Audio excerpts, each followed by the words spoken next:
সল্টলেকে মর্মান্তিক পথ দুর্ঘটনায় প্রাণ হারালেন বাসন্তীর এক তরুণ। তার নাম সৌমেন মণ্ডল।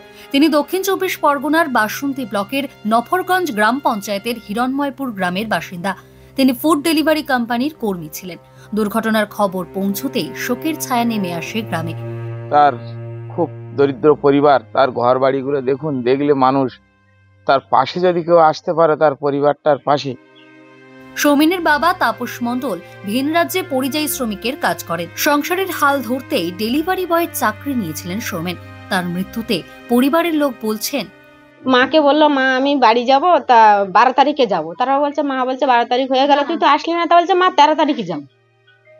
13 তারিখে যাব। মা এই সন্ধ্যেবেলায় হঠাৎ শুনলাম এই দুর্ঘটনা।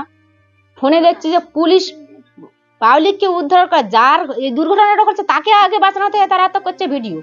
প্রত্যক্ষদর্শীদের বক্তব্য, সোমবার বিকেলে রাস্তার পাশে বাইক নিয়ে দাঁড়িয়েছিলেন সৌমেন। আচমকাই একটি 4 চাকার গাড়ি তাকে ধাক্কা মারে। নিয়ন্ত্রণ হারিয়ে বাইকটি রাস্তার পাশের রেলিংয়ে আটকে যায় এবং সঙ্গে সঙ্গেই তাতে আগুন ধরে যায়। দ্রুত আগুন ছড়িয়ে পড়ে। স্থানীয়রা তাকে উদ্ধার করার আগেই অগ্নিদগ্ধ হয়ে মৃত্যু হয় সৌমেনের।